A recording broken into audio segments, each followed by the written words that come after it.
under everyone's gaze. I held the mic on the stage, Zhao Feng's contract still hanging midair. The apartment photos flashed on screen, his smug grin still fresh. I raised the deed to the camera.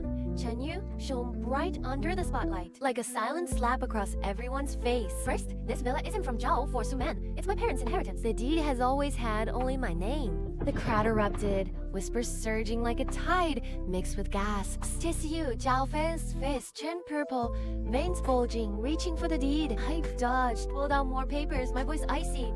"Second, don't call me a freeloader. Su Man's company is a branch of my firm. I promoted her from clerk to GM. Su Man swayed, held his paper, lips bloodless. I didn't stop. I connected my phone to the screen, showing the antique shop's footage. Zhao Feng was grinning at the shop owner. "This old clock is bad luck at home. My fool cousin treasures it. Sneak it out. Sell for cash." In the video, he clutched cash smugly, now panicked on stage. A perfect irony. As I spoke, the door opened.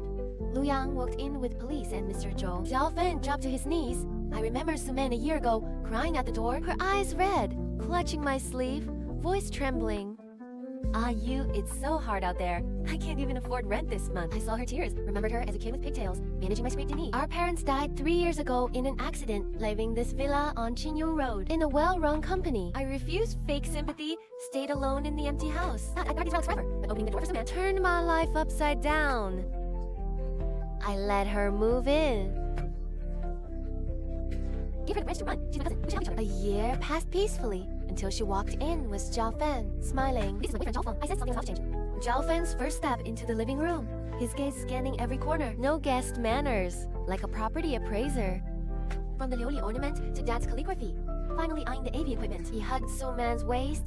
Man, this place has top location and decor." His tone was so familiar, as if he owned it. Su Man blushed unnaturally, nudged him. "Don't talk nonsense. This is our youth home," but Zhao Feng's look still held the condescending disdain. Like I was a child. "Cousin living with sister is fine. Family should look out for each other." His words had a hidden meaning. I frowned, silent. Big olive rock tea. He ignored it, went to the liquor cabinet. Took my rare whiskey, poured a glass, swirled it. "So, little brother, where do you work?" "Not working now," I said honestly.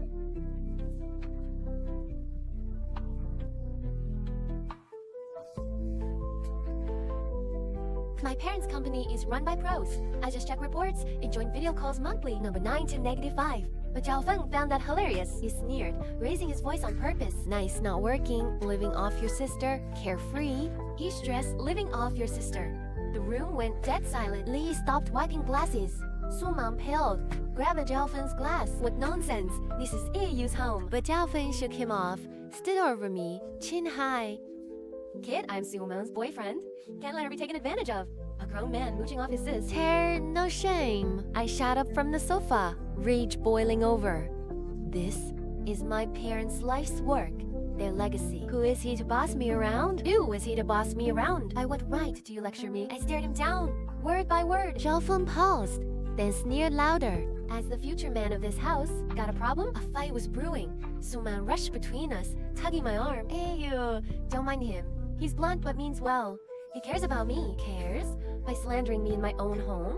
I saw her dodge my eyes and felt a chill. "He's lived here a year. Doesn't he know who owns this villa?" They didn't tell Zhao Feng, or led him to misunderstand. Dinner was torture. Zhao Feng bragged all night. Su Man smiled and agreed. They flaunted their love, making me feel like the extra guest. After dinner, Su Man saw Zhao Feng out and came back to explain. "Hey you, Zhao Feng's just a bit sharp-tongued. He's good at heart." I stared at the muted television, not looking at her. "Did you tell your friend I'm a moocher?" She froze, voice low. "Maybe. I mentioned you were not working. They misunderstood." "Misunderstood?" I turned, disappointment clear. "Chen Yu, you've lived here a year. Never told anyone this villa is mine?" Su Man went pale. She opened her mouth, but no words came. I understood everything then. I thought Zhao Feng would beg off after that fight. Naive. Weekend, I was in the study processing company files. Su Man knocked, looking awkward. "Are you? Zhao Feng's busy with the project. His office is nearby. Can he crash here for a bit?" "Number." I put down my pen, no room for negotiation. This is my home, not a hotel. I don't want outsiders living here. Su Man's face fell, voice hurt and accusing. "Why not? We have guest rooms. You live alone. It'd be livelier." "Did you ask me?" I stood up, facing her firmly. "Chen Yu, I'll say it again. Number." I shut the study door on her storm. "I'll say it again. Number." I shut the study door on Su Man's complaints. But the next afternoon, Zhao Feng waltzed in with 2 big suitcases. Su Man followed, eyes shifty. "Zhao Feng has little stuff.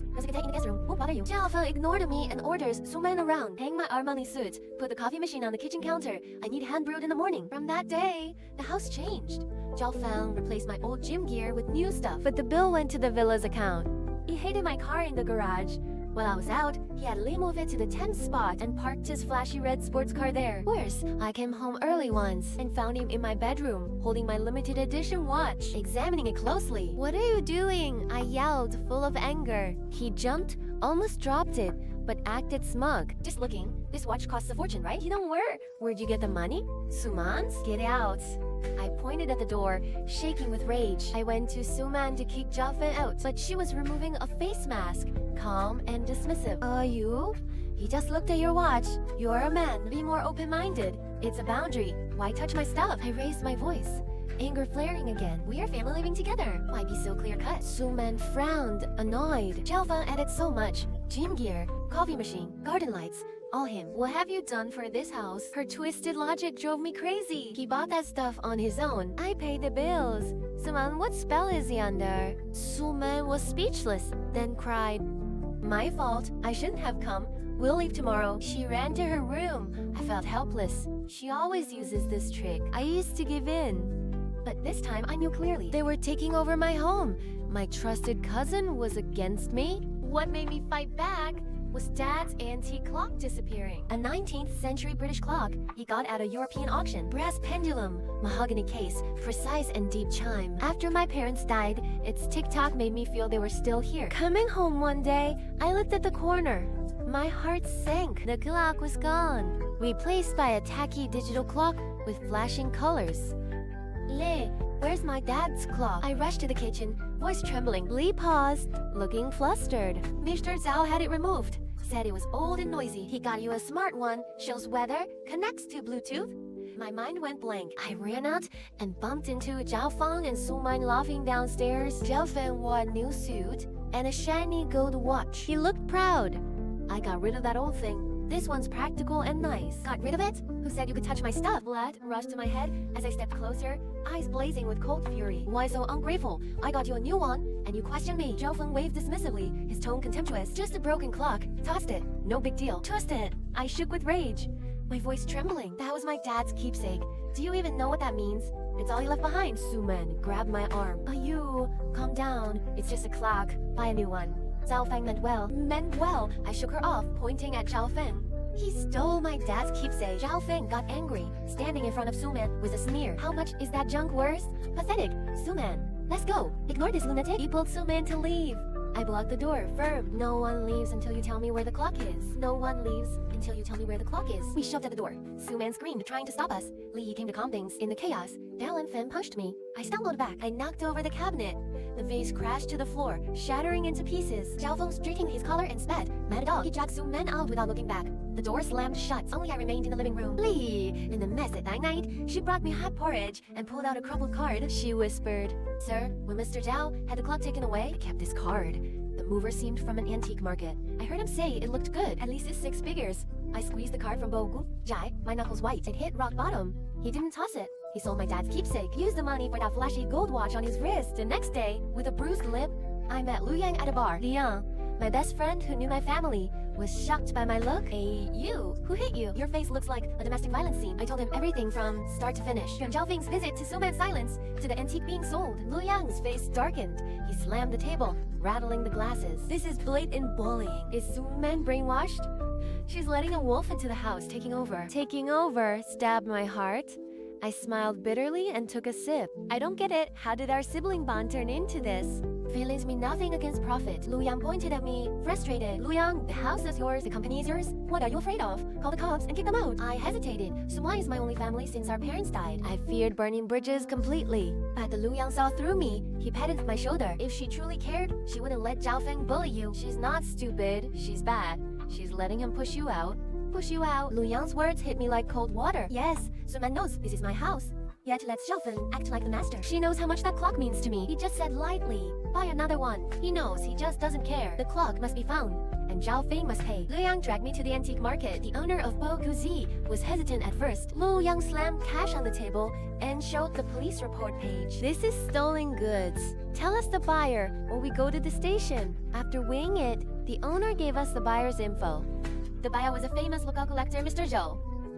He'd return it at cost. He'd also testify for us. Things went smoother than I thought, but my hope for Suman didn't die until I saw the backyard. The camellias were cut down. The backyard had a garden full of my mom's favorite camellias. Every winter, they bloomed bright red, her most beautiful legacy. That afternoon, a harsh chainsaw woke me from my nap. I went to the balcony and froze. Xiao Feng was directing workers to cut trees. Several camellias were already down, branches scattered, petals crushed into the mud, leaving only bare stumps. Workers were setting up a huge grill in the yard. Stop! What are you doing? I went crazy. What are you doing? I rushed downstairs like crazy, my voice trembling. Xiao Feng smiled and came over, lightly. Awake? I cleared these messy trees for a BBQ area. We can have parties on weekends. How lively. Who told you to touch my flowers? I pointed at the mess, my anger rising. I could barely hold back tears. It's just a few trees. Can't you be more open-minded? Jie Feng sneered. This isn't a tree. It's my mom's memory. Her favorite camellias. I pushed him and yelled at the workers. Stop! No more cutting. Xiao Fen's face darkened. His tone turned cold. Chen Yu, don't be ungrateful. I am in charge now. Just then, Suman came back and paused at the scene. I clung to her like a lifeline. I grabbed her arm. Sis, look what he did. He cut down mom's camellias. But Suman just frowned, went to Zhao Fen, and asked softly, what's going on? Why are you fighting? Zhao Fen put on a hurt face. I wanted to remodel the yard for parties. Your cousin is fighting me over a few trees. Suman turned and looked at me with a coldness I'd never seen. Her voice full of disappointment. Chen Yu, haven't you had enough? First the clock, now trees. Do you think Xiao Feng and I are in your way? Sis, those were mom's flowers. Your mom is gone. She snapped, her voice hysterical. Suman, move on. Zhao Feng is doing this for the family. How about this? I'll help you find an apartment nearby. Move out and cool off. Zhao Feng and I will cover the rent and expenses. He finally said what was on his mind, kicking me out of my own home. I stared at him until he looked away. I suddenly laughed, almost crying. He looked down guiltily. I laughed so hard tears almost came. Fine, I'll move out. That night I stayed in my room, replaying the past year. By dawn, I decided not to leave. They should go. I need evidence and a chance to expose their true faces. The next days, I stayed calm. No more fights with Zhao Feng. I even ignored the backyard changes. My compliance emboldened them. Zhao Feng brought friends over, bragging, this villa is for Suman. Their looks were pity and contempt. Suman was pleased with my obedience. She even offered me shares as allowance.